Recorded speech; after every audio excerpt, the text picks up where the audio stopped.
masyarakat yang mau masuk ke Aceh membawa 2 surat, yaitu surat vaksin dan juga surat bebas COVID, yaitu dari rapid atau swab PCR. Sudarlun, sanksi putar balik bagi masyarakat yang tidak memiliki surat bebas COVID-19 mulai diberlakukan di pos penyekatan Aceh Tamiang, Senin 12 Juli 2021.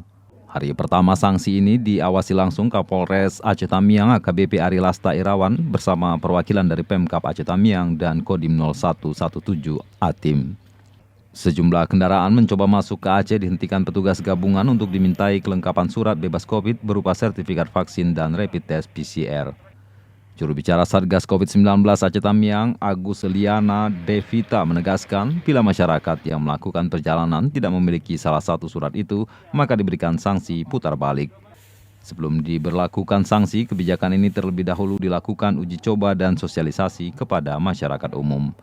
Namun amatan di lokasi masih banyak pengendara asal Sumatera Utara tujuan ke Aceh yang mengaku tidak tahu mengenai peraturan ini. Bahkan terdapat rombongan sepeda motor trail asal Medan yang ingin ke Banda Aceh tanpa dibekali surat bebas COVID-19.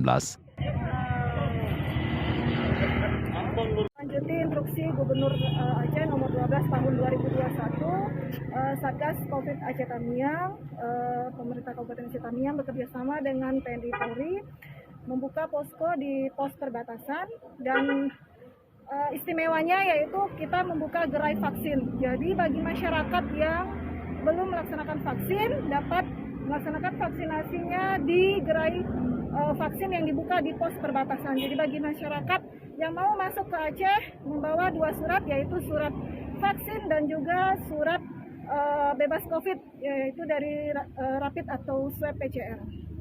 Berapa lama posko ini akan berdiri nanti? Sampai dengan tanggal 20 Juli 2021. Sanksinya berapa, Bu? Kalau tidak membawa itu, kita akan putar balik bagi penumpang yang tidak membawa 2 surat tersebut.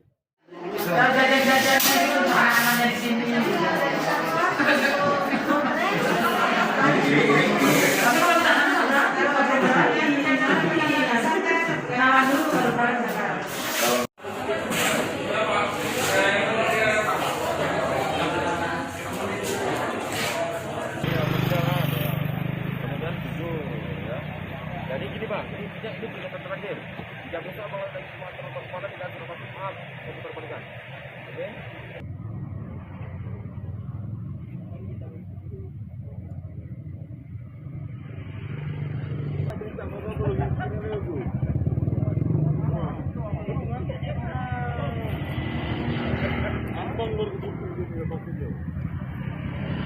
Biasanya kalau udah selesai, istilahnya kalau istirahat. Dari Aceh Tamiang, Rahmat Wiguna, Serambion TV.